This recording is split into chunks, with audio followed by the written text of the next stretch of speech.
Então é isso. Já que vocês pediram, estamos aqui, 84 episódios depois do começo desse podcast, voltando ao episódio de número 1, falando sobre Bienial, lenda e inspiração. Nesse episódio de hoje, eu vou falar de novo sobre a inspiração para o nome desse podcast. Se chama Bienial do livro. Eu sei que tem muita gente que me escuta, que chegou talvez nesse ano ou no ano passado, que não sabe muito bem o significado da palavra bienial. Então, senta aí que hoje nós teremos uma explicação sobre essa palavra. Nós traremos um contexto aqui. Mas antes, meu conselho é que você vá até o primeiro episódio, se você tiver tempo, para escutar a história completa, porque a lenda em si eu não vou contar tudo de novo. Hoje eu vou falar mais sobre a imagem do bienial em si e como eu a tenho usado ultimamente. Então, pega aí um café, um chá ou um psicotrópico da sua preferência e vamos a mais um episódio aqui do podcast.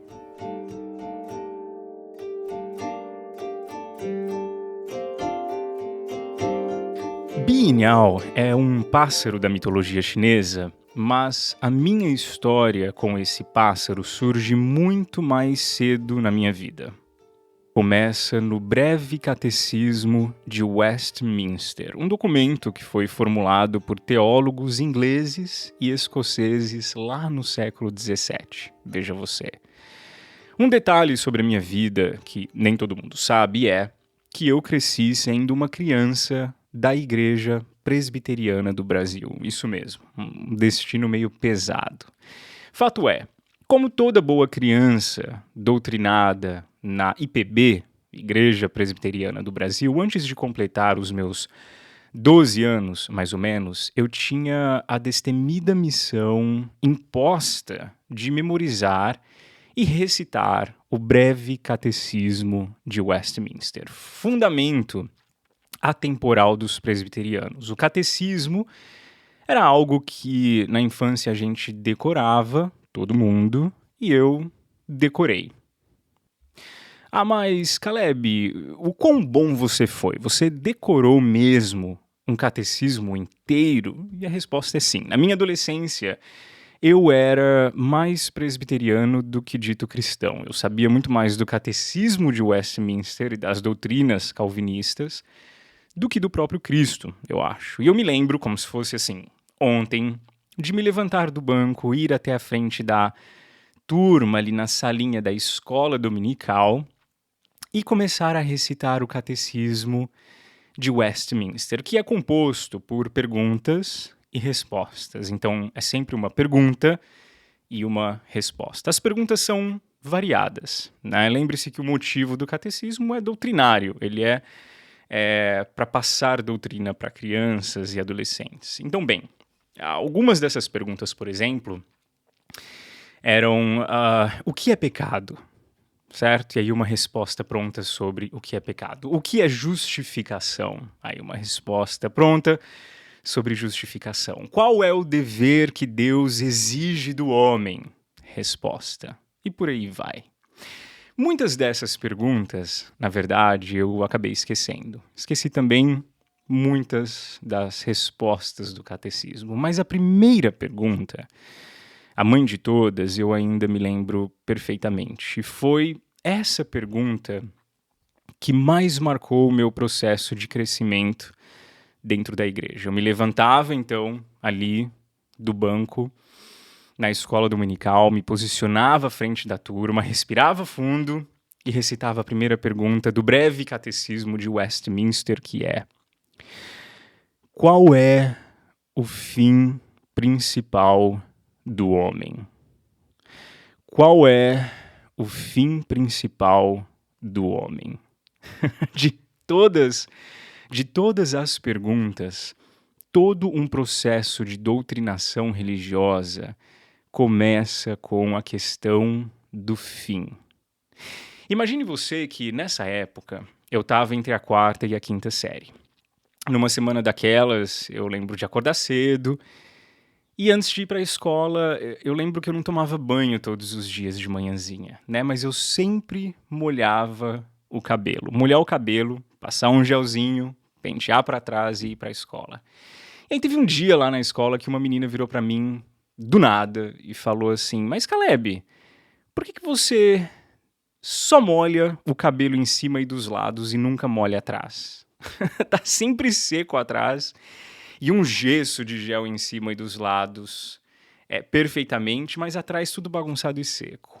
Por que você faz isso? E eu, que ainda não tinha nem conseguido direito entender a minha dinâmica de cabeça baixada na pia do banheiro enquanto eu molhava o meu cabelo, tava lá na igreja todos os domingos de manhã, desvendando todos os mistérios do fim principal do homem. Imagina eu me arrumando para ir para a igreja, domingo de manhã, em cima do banquinho, ali na pia do banheiro, com a cabeça enfiada lá dentro, debaixo da água, molhando meu cabelo, me contorcendo todo e recitando: Qual é o fim principal do homem?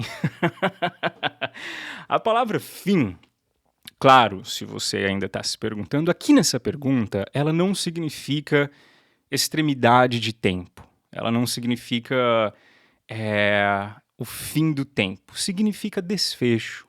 Significa objetivo para o qual se tende, ou a intenção de alguma coisa. A palavra fim aqui significa propósito. Sabe quando a gente usa a palavra fim na frase por fim, apresento o resultado da minha vida? Finalmente.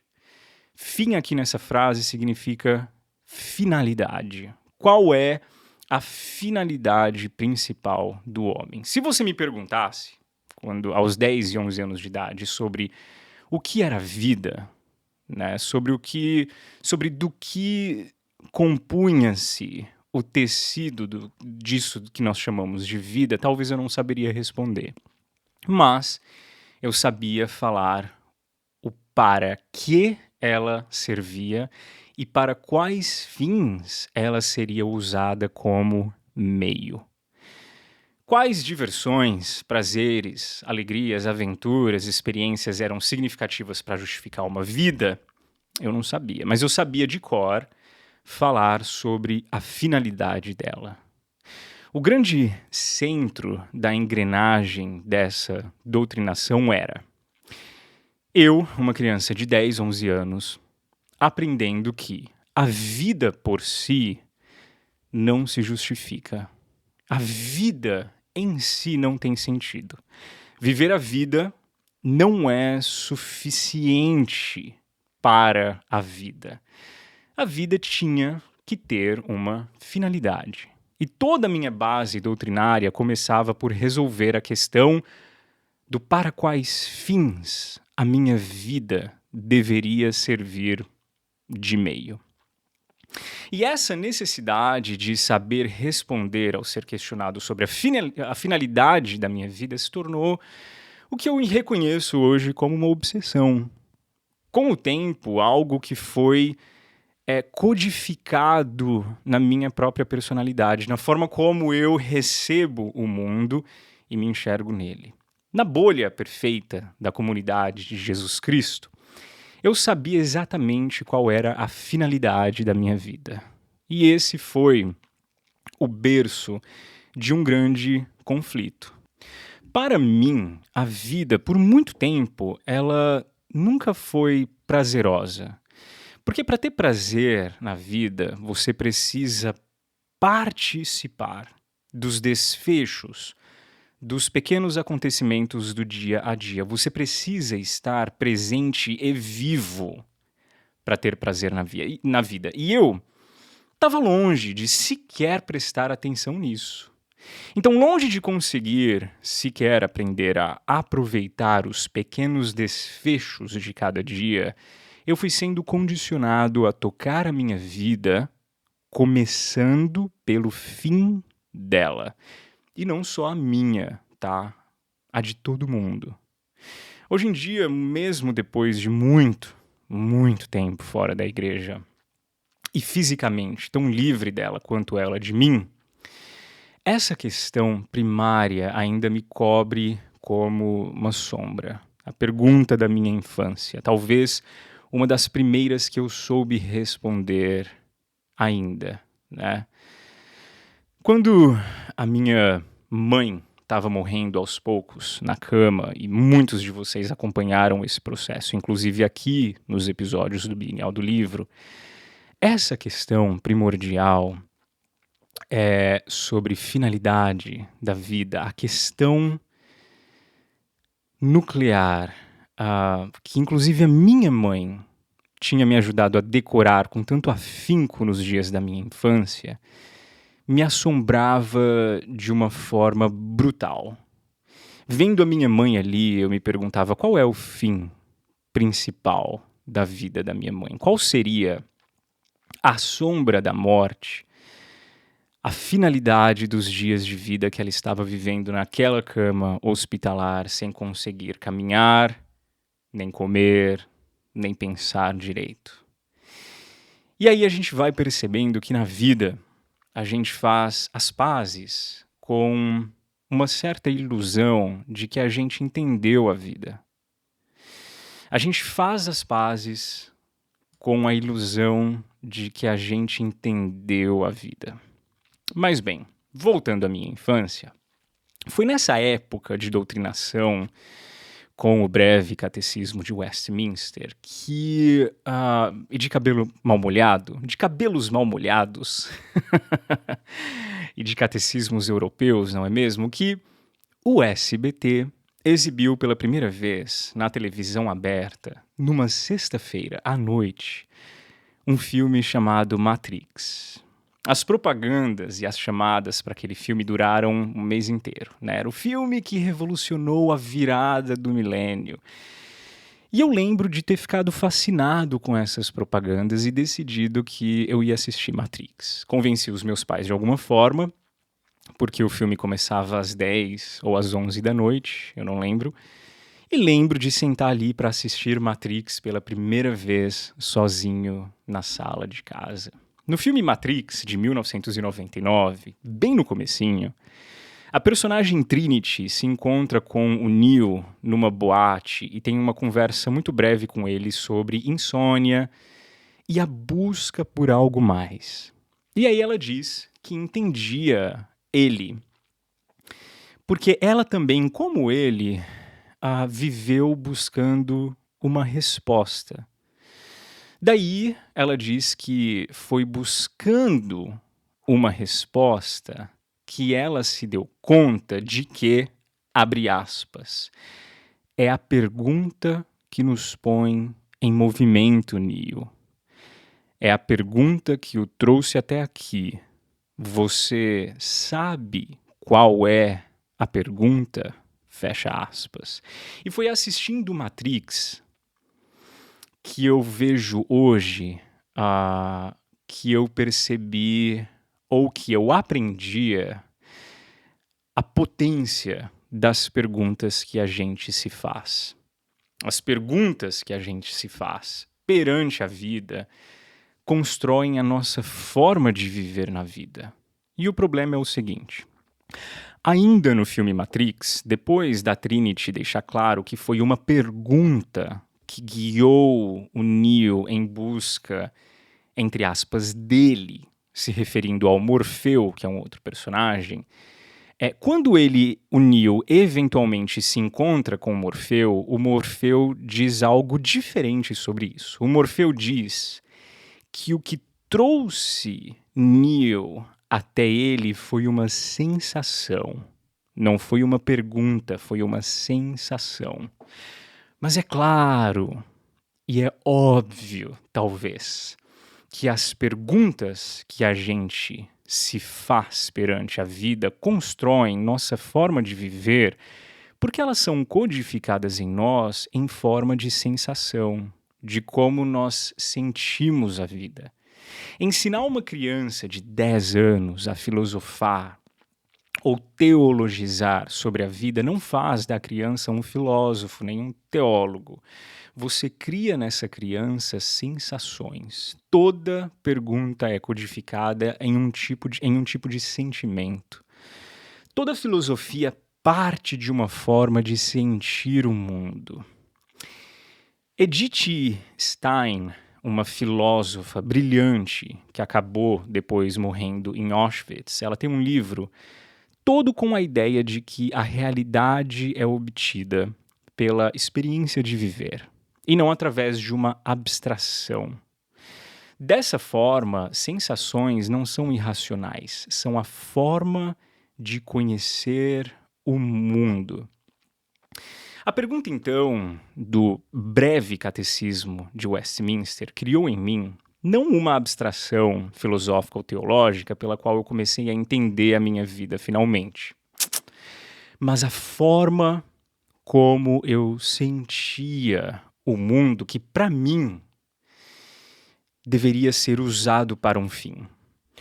Ora, se a minha vida é um meio para um objetivo, para um propósito, logo todo o meu contato com esse mundo vai ser medido a partir dessa régua. E essa forma de sentir o mundo, de estar nele, para mim, se chamava urgência. Tinha uma sensação de urgência. A única sensação que eu tinha era o quão urgente a minha vida era.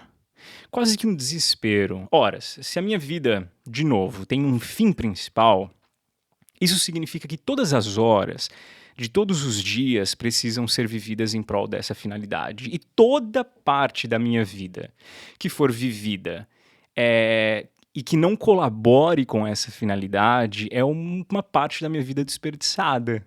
É uma parte da minha vida que foi jogada fora. Sendo assim, todas as horas, de todos os dias, vividos de forma que não conduzem à finalidade principal da minha vida, são perda de tempo. Todas as histórias, experiências, sentimentos, pessoas, relações, todo o tempo de vida vivido sem que apontasse para esse fim glorioso pelo qual eu tinha sido marcado pelo catecismo de Westminster, eram efêmeros, quase que pecado, alguns diriam, um erro de direção da própria vida. Então veja você, eu era uma criança que não havia aprendido ainda a explorar a vida. Antes de qualquer coisa, eu aprendi a me desesperar perante ela, mais especificamente perante as partes da vida que não faziam sentido nenhum, porque não me projetavam para a finalidade dela. O que me foi disponível, no fim das contas, foi uma peneira de experiências. Ser forçado a acreditar que a minha vida tinha uma finalidade vinha com uma cartilha óbvia, inclusive, de sims e nãos, claro. Até porque, como criança, eu não entendia definições, eu não entendia a profundidade das questões, mas eu entendia cortes morais de sims e de nãos. Então, o eu que experimentava a vida na adolescência era refém da finalidade principal da vida, que era abstrata e acompanhada com um senso de urgência imposto meio que violentamente. Quem cresceu na igreja sabe. Toda filosofia e teologia que envolve o fim da vida, puxando uma ideia aqui ou outra da filósofa Edith Stein, parte de memórias e de expectativas.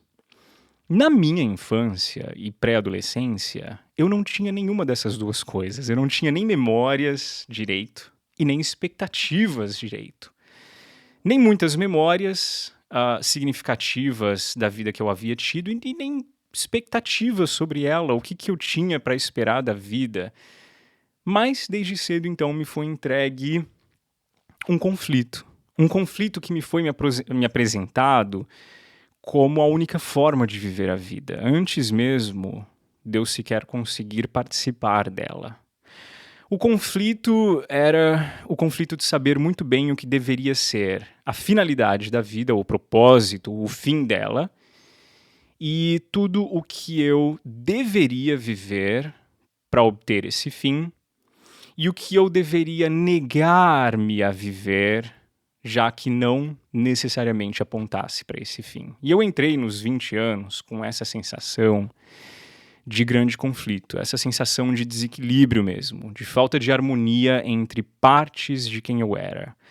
Sempre foi a finalidade da vida versus a vida que existe e não cumpre essa finalidade. Todas as partes da vida que inevitavelmente não cumprem com essa finalidade. E foi aí, então, que eu cheguei, finalmente, aos meus anos de China e ao meu encontro com a imagem do Bieniao. Experiências. Eu nunca tinha considerado que a finalidade da vida poderia ser ela mesma. Eu nunca havia considerado que a finalidade, que o fim principal da vida poderia ser vivê-la. E onde entra o Bieniao, então? Bieniao é um pássaro da mitologia chinesa que tem somente uma asa e somente um olho. A imagem do Bieniao ela é muito simples. É um pássaro com uma asa somente e um olho somente, que sozinho não consegue voar. Bieniao sozinho não voa. Para subir ao céu, ele precisa do quê? De um outro Bieniao. E essa interconexão entre dois Bieniao, um sendo para o outro asa e olho, a asa e o olho do outro que falta, é o que permite esse pássaro sair voando por aí. Eu deixo isso muito claro no primeiro episódio desse podcast, que eu uso o Bieniao como uma imagem do poder da literatura, algo que eu fiz a vida inteira e eu continuo fazendo aqui no podcast. Para ter uma experiência de voo, eu pego um livro e esse livro, essa história, esse poema me serve de uma asa para eu construir o que eu construo aqui nesse podcast. Uma experiência de investigar a vida. Mas bem, a imagem do Bieniao é uma imagem muito antiga. Inclusive, ela aparece em um dos livros mais antigos da China.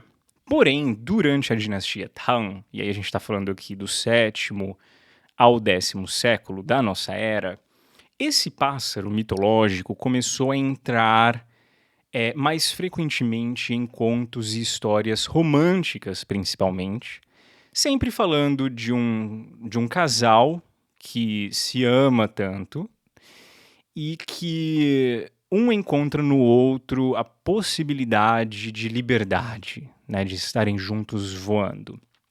Mas o Bieniao, no geral, antes mesmo dessas histórias românticas, sempre significou a possibilidade de harmonia. A possibilidade de participar na vida, de participar de uma experiência da vida, harmonizando essa experiência, sendo parte da harmonização e também usufruindo dela. Essa imagem sempre existiu, mas ela começou a ser mais enfatizada após ali a dinastia Tang, por um motivo que, segundo as minhas pesquisas, é muito interessante. Naquela época houve a popularização de contos budistas trazidos da Índia para cá. E esses contos budistas que vieram da Índia para a China também trouxeram, entre outras coisas, a lenda de um pássaro. A lenda de um pássaro de duas cabeças. No livro Contos Jataka, que trata de histórias dos nascimentos anteriores do Buda, existe a história de uma ave chamada Jivajivaka, que nasceu nas grandes montanhas nevadas com um corpo só e duas cabeças. Segundo essa lenda budista indiana, uma cabeça era chamada de Carota e a outra de Upacarota. E essa história chegou na China da seguinte forma. Certa vez, quando Upacarota estava dormindo, uma flor caiu diante da ave. E Carota comeu a flor. Ao acordar, o Pacarota sentiu que estava satisfeita no estômago e perguntou à Carota, que contou sobre ter comido a flor. O Pacarota ficou ressentida por Carota não tê-la acordado para compartilhar a refeição e por isso guardou rancor. Passado um tempo, dessa vez quem dormia era Carota. E o mesmo aconteceu.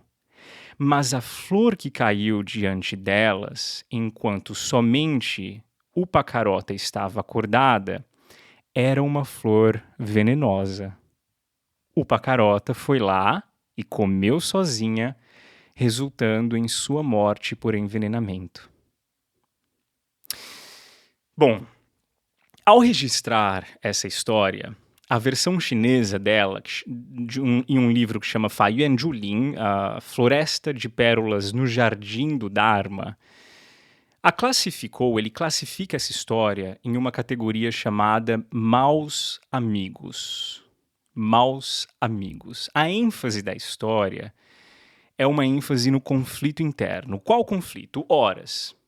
Mais ou menos, e aqui eu vou desenhar um paralelo, o conflito que eu tinha na minha infância e adolescência. Uma parte da vida que é vivida em detrimento da outra parte da vida.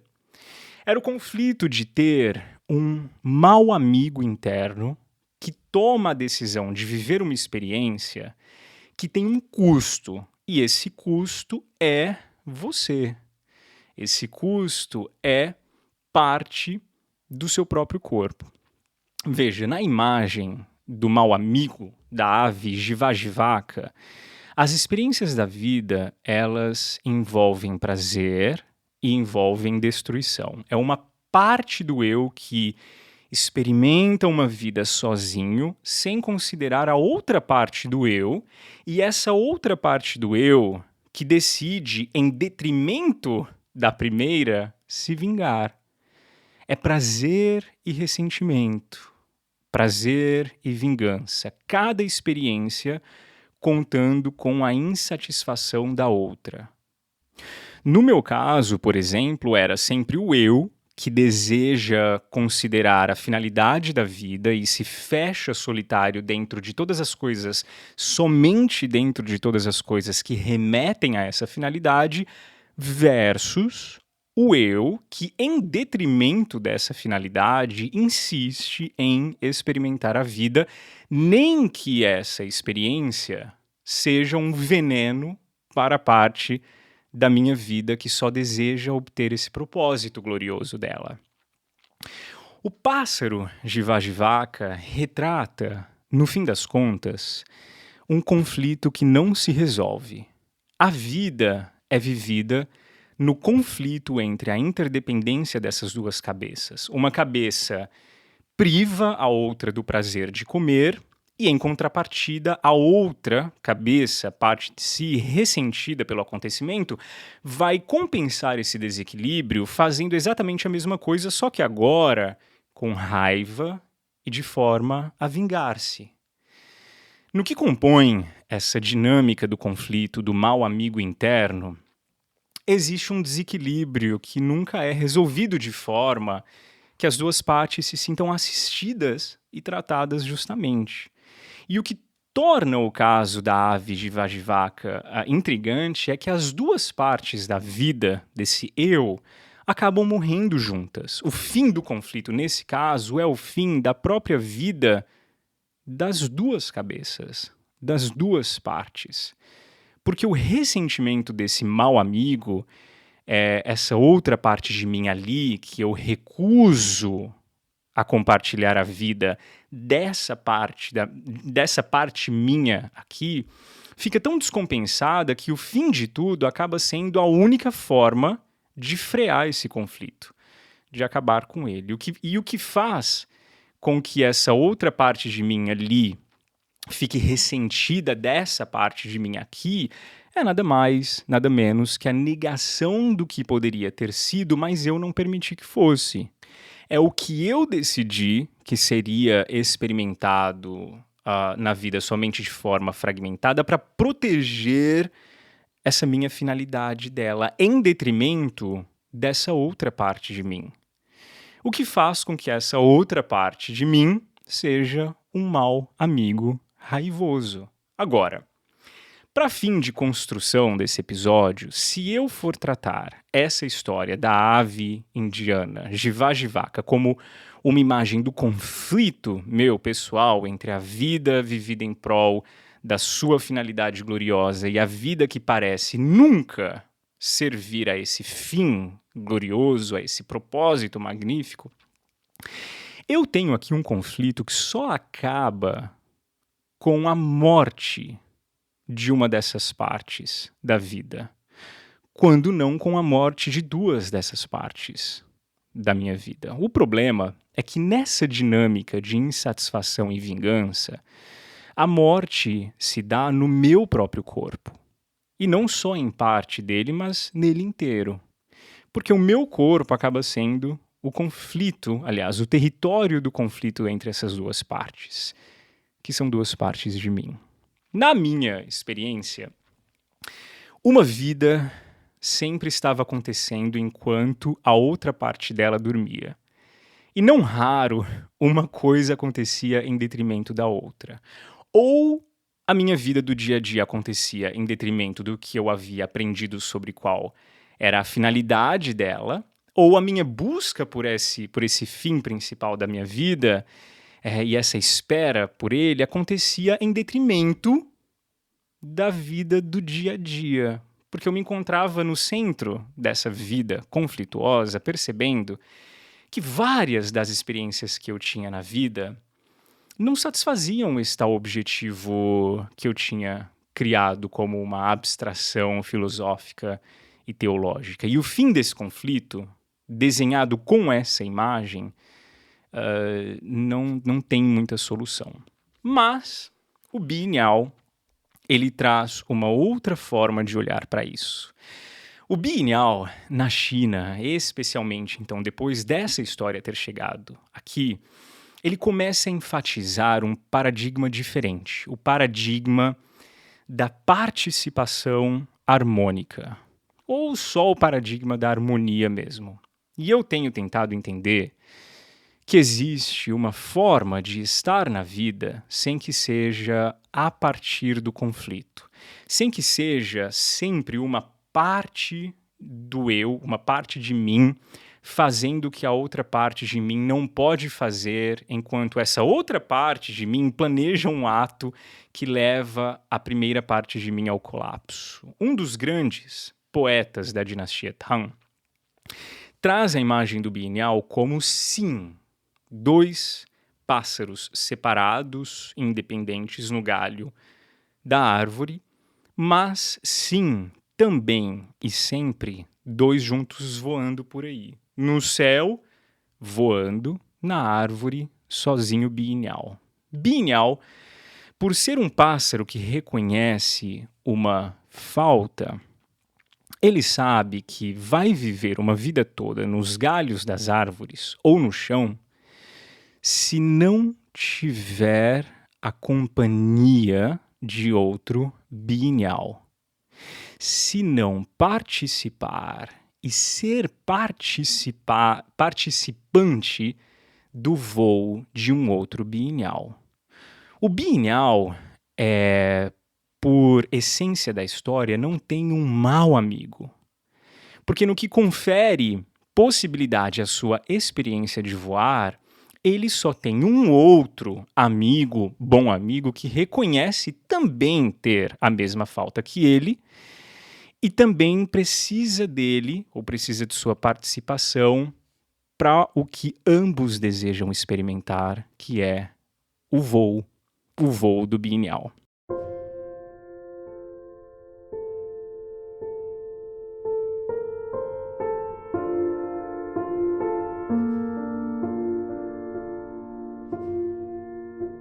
Bom, então eu trato o Bienial de duas formas. A primeira forma é acreditando que a vida é um grande arsenal de experiências que me emprestam asas. Cabe a mim decidir se eu quero bater asas juntamente com essas experiências e vivê-las, ou continuar no meu galho aqui de boa, sozinho, tranquilão. A segunda forma de tratar o Biennial é acreditar que eu também sou uma dessas asas dentro desse grande arsenal de experiências da vida. Eu também sou esperança e expectativa de voo para alguém, ou de algumas pessoas. Aqui, dessa forma, eu tenho uma saída, talvez não muito óbvia, talvez muito sutil inclusive, mas uma saída para o meu conflito. Não sou eu e duas partes de mim que conflituam. Ou seja, a vida que tem que ser, que deveria ser, e a vida que é, a vida que acaba sendo.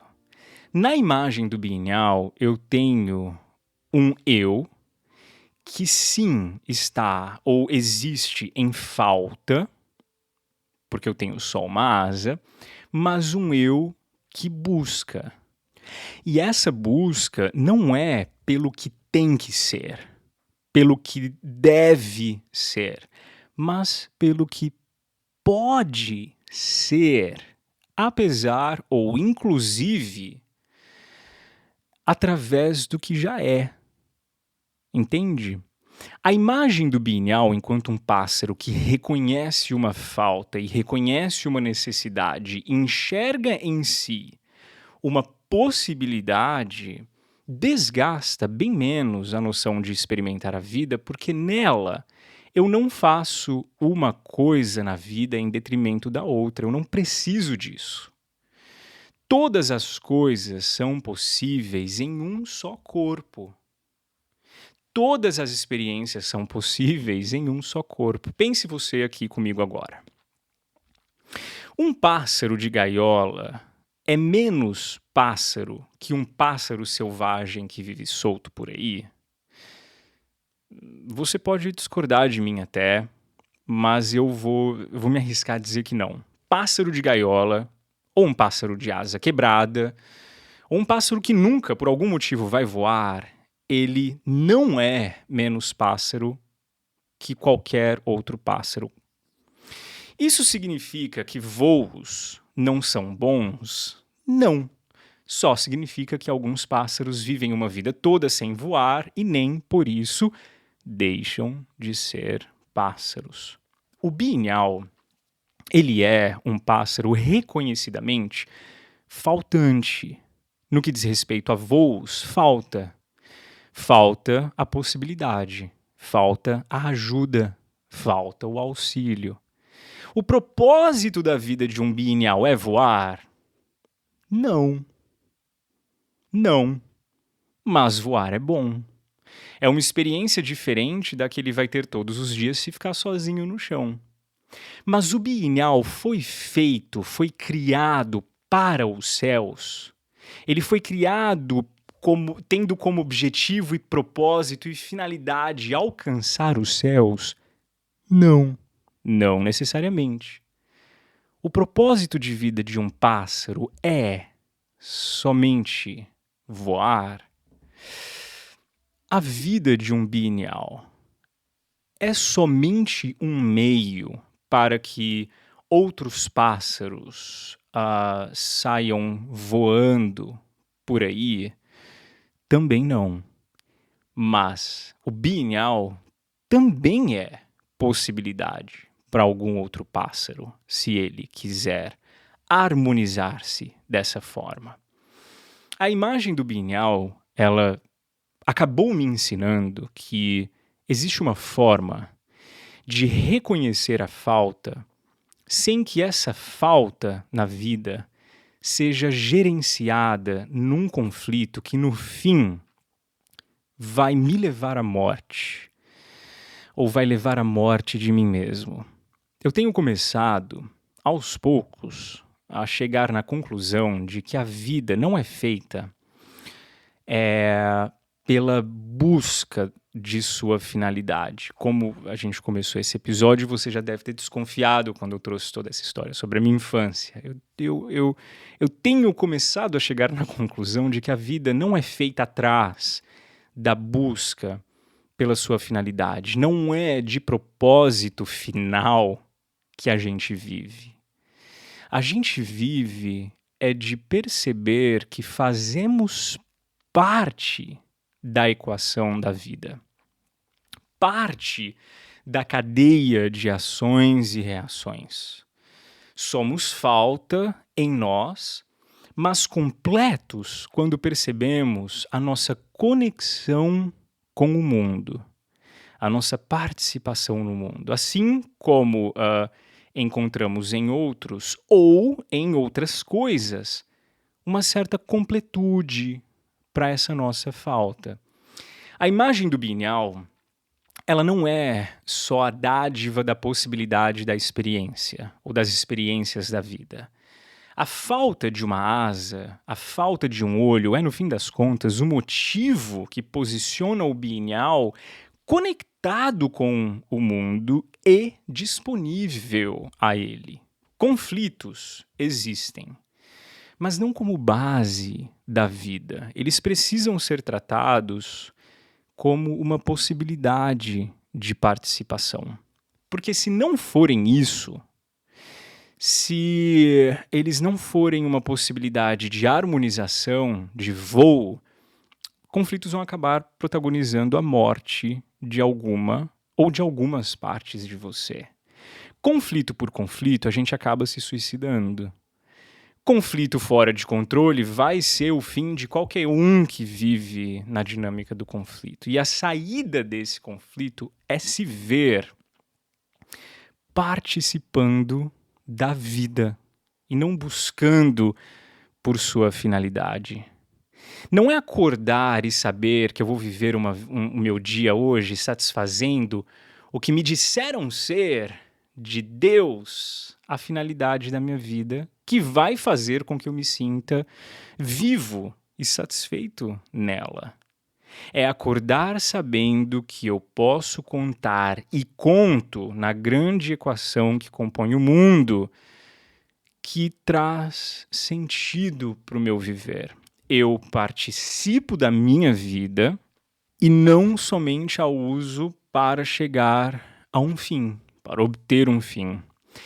Veja, eu passei boa parte da vida sendo ensinado que o fim principal da vida é a primeira das perguntas mais importantes. Eu passei depois uma outra boa parte da vida tentando contorcer a realidade e minhas relações para encaixar tudo dentro do santuário dessa finalidade subjetiva e quase inalcançável. E em nenhum desses momentos eu fui ensinado a participar da vida. E tem sido só muito recentemente que eu tenho descoberto que existe uma questão mais fundamental que essa. O conflito do pássaro de duas cabeças, da vida vivida aquém da realidade proposta por essa ideia religiosa de finalidade da vida, é uma armadilha que te impede de se dar conta da verdade mais fundamental sobre você mesmo, você mesma, que é o fato de que você nunca quis um propósito. Não foi de um fim abstrato e subjetivo que você precisou para chegar até aqui. O que fez com que você continuasse, após e apesar dos altos e dos baixos, foi sempre ser visto, sempre ser vista ao vivo e em cores, parte de um voo após o outro, contando a si mesmo como possibilidade, enquanto reconhece outras possibilidades que te abraçam nessas experiências. O que fez você chegar até aqui não foi a ideia de um fim proposto, mas a sensação de estar participando da vida. Se reconhecendo limitado, limitada, em falta, mas se vendo na conta do mundo, nas histórias de outras pessoas, se harmonizando, nem que seja só de passagem, no fio das histórias da humanidade. Quando você ensina a uma criança que a vida dela tem uma finalidade e que toda a sua vida precisa ser usada como meio para esse propósito, você não está fazendo nada de extraordinário. Você está somente atrasando um processo. O processo de todo ser humano entender que o conflito existe, mas a base da vida é a possibilidade da participação nela. A possibilidade de poder participar na vida, harmonizando ela. Da mesma forma, quando você se convence de que a pergunta mais importante da sua vida é a questão da finalidade dela, você está roubando de si mesmo, de si mesma, do contato primordial com a vida, daquilo que faz da vida vida vivida. Porque nem toda vida é vivida, certo? Nem toda vida é participada ou participante. Antes de pensar, então, sobre o fim principal do homem, existe praticamente tudo.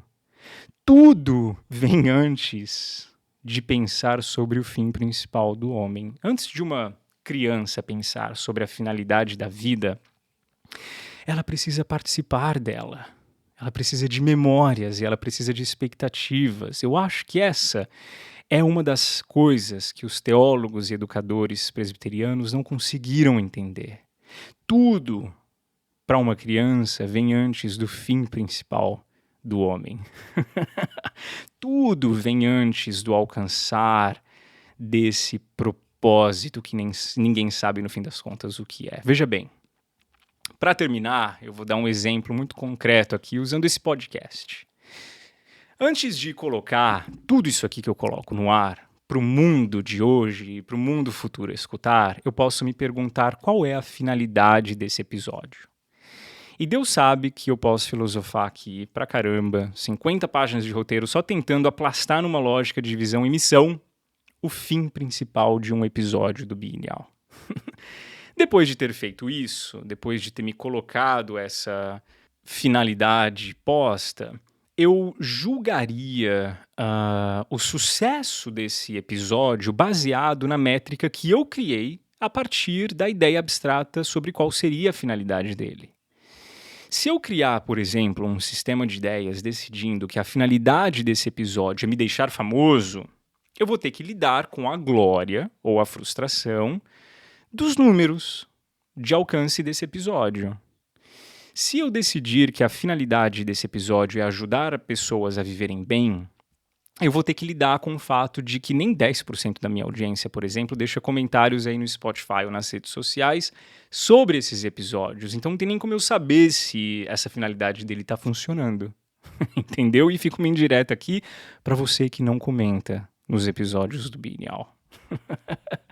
Se eu decidir por algum momento que a finalidade do Biennial é me trazer dinheiro, bem, eu vou ter que começar a achar que ele não vale tanto assim.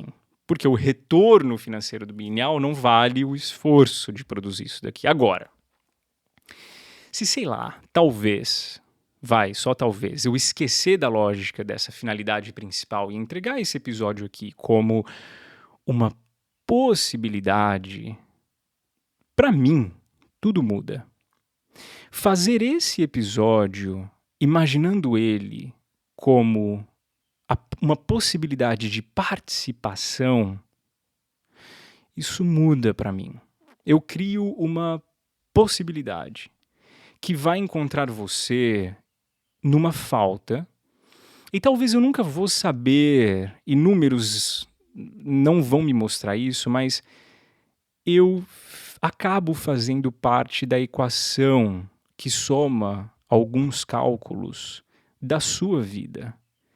Eu acabei participando nela. E ao mesmo tempo, nessa dinâmica, eu tenho a possibilidade de ser participado também, de ser também um voo que eu também participo. O Biennial ajuda vocês de alguma forma, mas ele também me ajuda. É tudo sobre reconhecer que em você falta algo tanto quanto em mim. E a gente participa. A gente se participa. E essa experiência dá sentido à vida. Participar da vida dá sentido a ela mais do que a busca pelo propósito de viver. Mais do que catecismos que falam sobre a finalidade da vida, se sentir participante dela é o que realmente faz a gente continuar seguindo, existindo, vivendo. Mais importante, talvez, que se perguntar sobre o fim principal da sua vida é se perguntar em qual falta hoje a minha falta vai se preencher enquanto eu participo. Qual possibilidade de voo eu tenho hoje para participar que vai dar sentido ao meu dia? Qual falta hoje vai ser preenchida pela participação da minha? E ir fazer de duas faltas uma coisa inteira, uma participação harmônica. Nem sempre a vida vivida, a vida do dia a dia, serve para um propósito final glorioso, magnífico.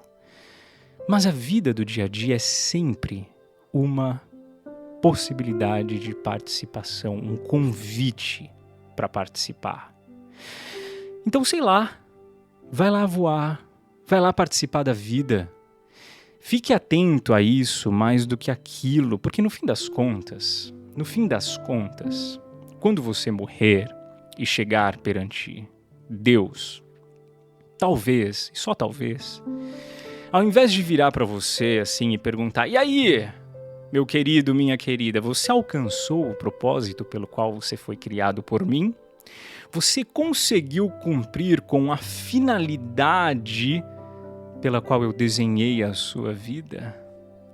Talvez ao invés disso, Deus, talvez, viu? Só talvez, vai virar para você e perguntar assim: "E aí, você participou?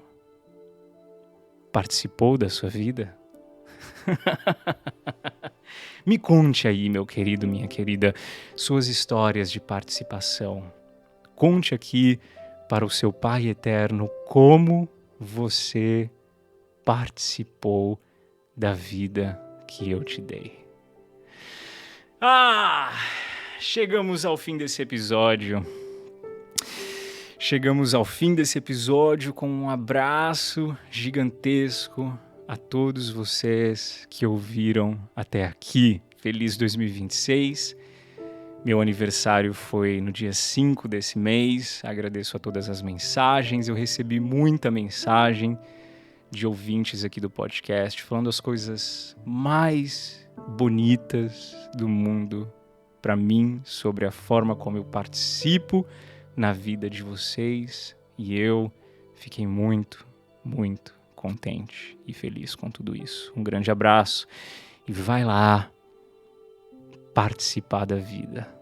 Vai lá responder para Deus como você participou da sua vida. Um grande abraço e até a próxima.